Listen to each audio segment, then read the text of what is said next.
स्वामी समर्थ. नमस्कार. सातारा मेजवानीमध्ये आपल्या सर्वांचं खूप खूप स्वागत आहे. आज मी तुम्हाला कंटोलाची भाजी कशी बनवायची ते करून दाखवणार आहे. तर चला पाहूया आपण. कंटोला मी एक 10-15 मिनटं पाण्यात भिजत घातलेली आणि स्वच्छ धुवून घेतलेत एकदम. आता ते आपल्याला चिरून घ्यायचे आहेत बारीक.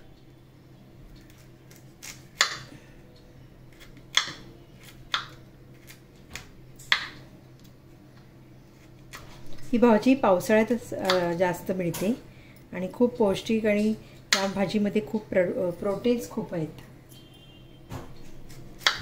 त्यामुळे अवश्य हे पावसाळ्यात एक सीझनल भाजी आहे, तर सगळ्यांनी अवश्य खावी. शरीरासाठी चांगली आहे. तर हल्ली मुलं खात नाहीत ह्या भाज्या, पण वर्षातून एकदा आपली ही भाजी बनवून मुलांना पण द्यायची. झटपट होणारी भाजी अशी. कंटोला तर कापून झालेली आहे. आता आपण भाजी बनवायला सुरुवात करूया.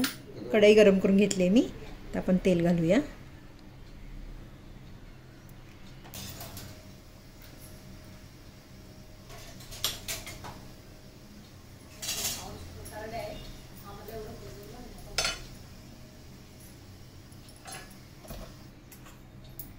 तेल तापले का नाही आधी बघूया आपण.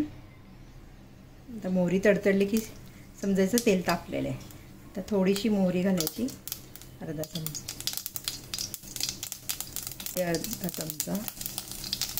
एक मोठा मी कापून घेतला आहे.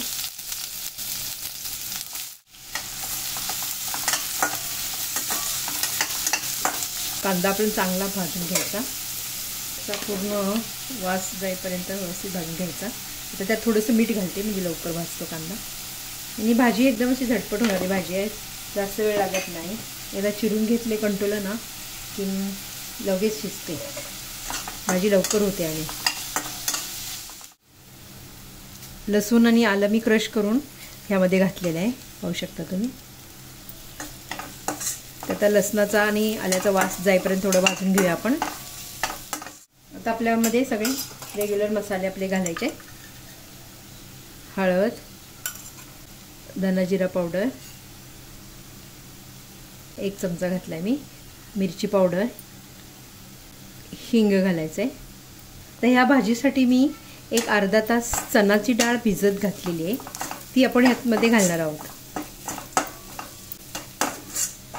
भाजीला खूप अजून चव खूप छान येते. अजून चणा डाळ घातल्यामुळं अजून चव वाढते त्याची भाजीची. आणि ही भाजी आपण ह्यामध्ये इतके प्रोटीन्स आहेत. जर समजा जे लोक नॉनव्हेज खात नाहीत किंवा मांसाहार करत नाहीत, त्या लोकांसाठी ही भाजी खूप खाणं म्हणजे चांगलं आहे. आरोग्यासाठी प्रोटीन मिळते ह्याच्यातून. थोडंसं मी टोमॅटो घालते. जास्त नाही घालायचं, थोडंसं घालायचं. गरम गरम भाकरीवर खूप किंवा गरम गरम चपातीबरोबर खूप छान भाजी लागते. कोथिंबीर घालते. ही चणा डाळ अशी मी भिजत ठेवलेली होती. ही आपली नेहमी भाजीला लागते म्हणून मी अशी भिजवून ठेवते, फ्रीजरमध्ये ठेवते. आणि आता आज तर मी भिजवलेली आहे ही डाळ. एक तास चणा डाळ भिजत ठेवलेली आहे. ती आपण आता ह्याच्यामध्ये घालायची, थोडीशी घालायची आपल्याला.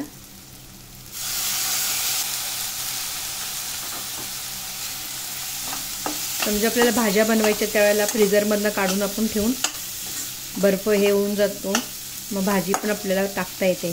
समजा भिजवायला पण वेळ नसतो कधी कधी गडबडीच्या वेळेला, तर तुम्ही ते फ्रीजरमध्ये डाळ भिजवून ठेवू शकता. पण पहिल्यांदा आपल्याला 1 तास डाळ बाहेर ठेवून भिजत ठेवून मग फ्रीजरमध्ये ठेवायची. छान डाळ भिजलेली आहे, पाहू शकता तुम्ही. थोडी मोठी मोठी झालेली अशी चांगली तेलात मसाल्यामध्ये चांगली भाजून घ्यायची. त्यात आता थोडंसं पाणी घालते मी, मसाला सगळा एकजीव होण्यासाठी.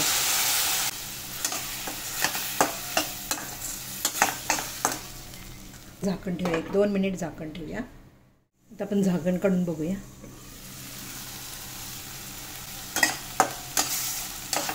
ती आता कंटोली चिरून ठेवलेली आपण यात घालूया.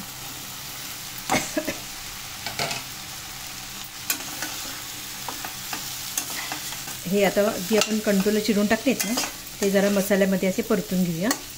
छानपैकी. कलर पण किती छान आले बघा तुम्ही. हिरवी भाजी, त्यात मसाले सगळे, सुंदर भाजी दिसते आणि खाण्यासाठी पण खूप छान आहे भाजी. चवीला पण खूप छान लागते. पाणी घालते थोडं.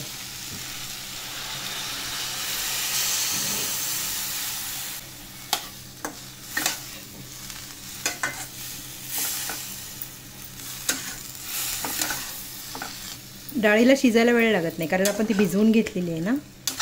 तर भाजी शिजली की झालं. अर्धा चमचा मी मीठ घालते.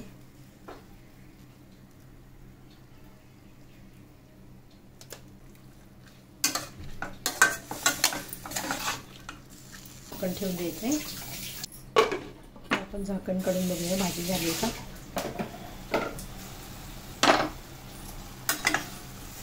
भाजी आपली रेडी झालेली आहे. 10 मिनिट मी अशी शिजत ठेवली होती झाकण ठेवून. ह्यात कोथिंबीर भरपूर घालायची.